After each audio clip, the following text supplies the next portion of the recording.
जैसे हो सके वैसे देर निर्वाह करो धर्मयुक्त पदार्थों से। तुम्हें शोकातुर नहीं होना पड़ेगा विषय के लिए, संसार के संबंधों के लिए या किसी भी व्यवस्था के लिए नहीं होना पड़ेगा।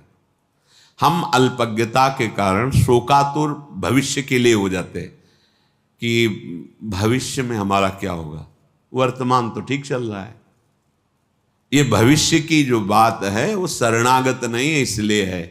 अरे शरणागत नहीं, वो तो साधु है। अरे तो बेस रख लिया है, अभी हृदय शरणागत नहीं हुआ। भविष्य की चिंता बिल्कुल, न भूत की, न वर्तमान की, न भविष्य की। शरणागत के हृदय से इन चिंताओं का अपहरण हो जाता है। भगवान बलराम जी को सखा का रूप रख करके खेल रहा था प्रलंबासुर। देखा श्री कृष्ण तो बड़े चतुर हैं, इनको प्रवीण हैं, इनको खेल में फंसा के ले जाना बड़ा कठिन। तो बलराम जी को उसने अपनी पीठ में लाद लिया। बलराम जी को भय लगा, फिर स्वरूप का वो एकदम एक घूसा मारा, पधार गए। तत्कालिक तो भय लगा ना कि असुर अपहरण कर रहा है।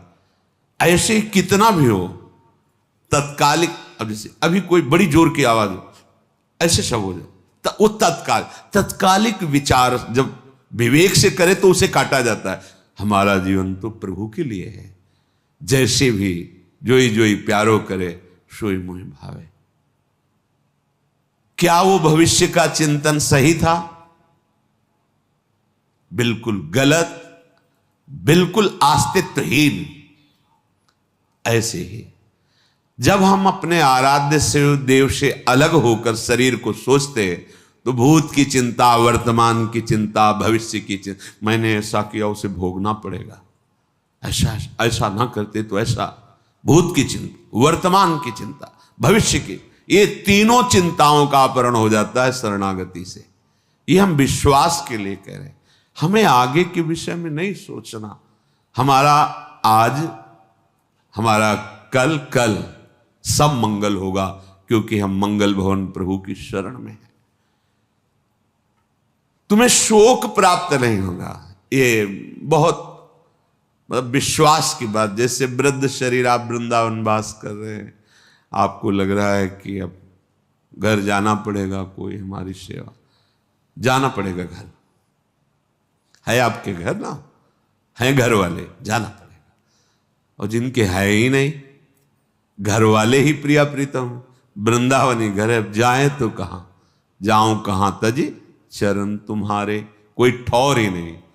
तो हमने ऐसे देखा है, ऐसे एक भी शिष्य नहीं जीवन में बनाया था, एक भी रुपया नहीं था, परम किंचन संत। तो अपने कई लोग सेवा में प्रेरित किए गए भगवत प्रेरणा से। तो इस समय उनका स्नान होता, जानते हो कैसे स्नान होता था?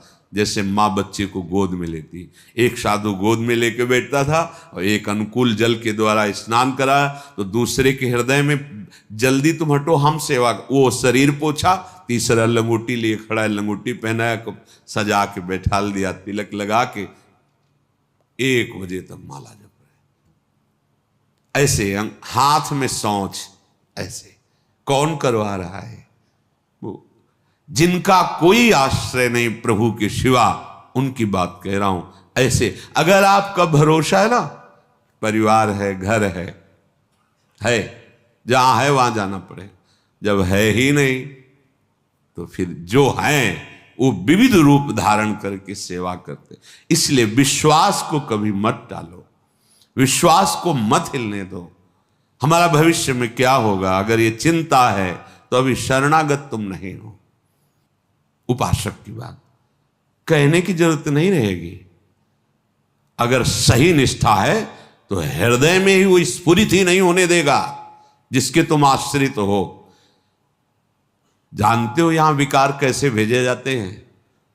तुम्हारी विवेक बुद्धि की परीक्षा और बल निरीक्षण करने के लिए ऐसे तुम्हें छोड़ दिया गया और बिल्कुल तैनात खड़ा है वो, कहीं भी तुम्हारे ऊपर अटैक नहीं हो सकता। पर तुम कैसे बचाव कर सकते हो, कैसे निकल सकते हो? अगर प्रवीणता है तो ठीक, अगर रो दिए तो वो दृश्य नहीं रहेगा भय वाला। जब वो उपस्थित है तब, और अनुपस्थिति में तो आएगा ही नहीं। तुम सोचते क्या हो? जो आराध्य देव है, जो गुरु तत्व है, वो वहीं बैठा रहेगा जहां से स्फुरित होता है, वहीं दबा देगा। प्रश्न की जरूरत ही नहीं पड़ेगी, पुकारने की जरूरत ही नहीं पड़ेगी, तुम शरणागत हो। पर वो अल्पज्ञता होने के कारण हम प्रकट को तो महत्व देते हैं और बाद के लिए सोचते हैं जब अप्रकट हो गए तो कैसे चलेगा। नहीं, आप देखना, प्रकट से ज्यादा सानिध्य अप्रकट में रहता है।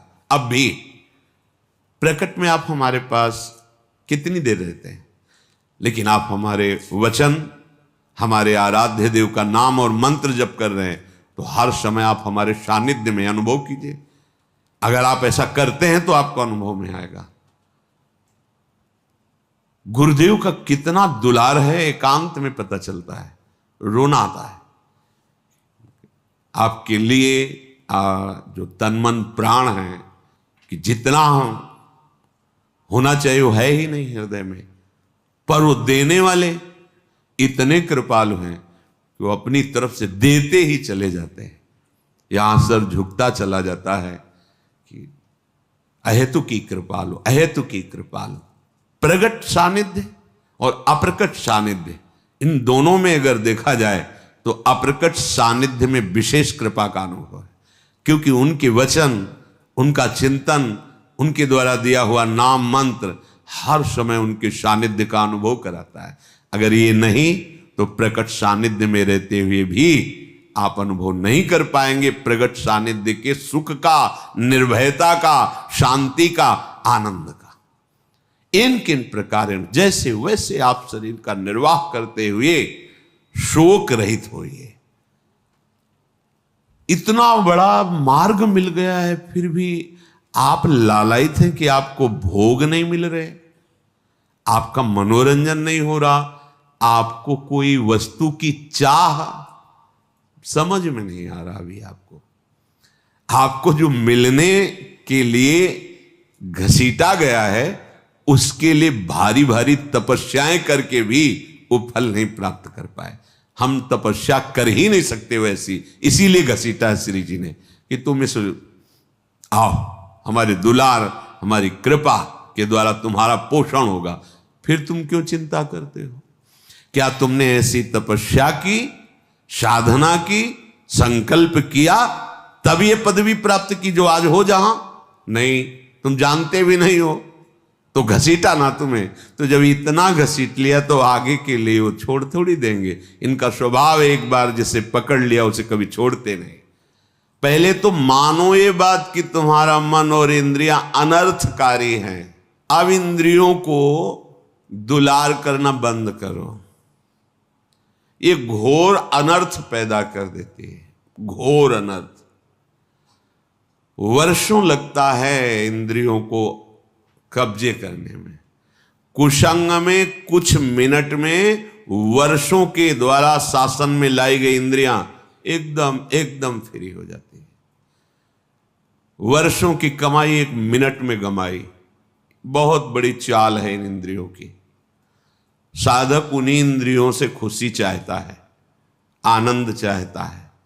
वो देखकर मनोरंजन करके समझता है मैं बहुत विद्वान हूं, बहुत ज्ञानी हूं, बहुत चतुर हूं, हमारी कोई बात जानता। अरे किसी के जानने की जरूरत नहीं, तुम ही जान जाओगे।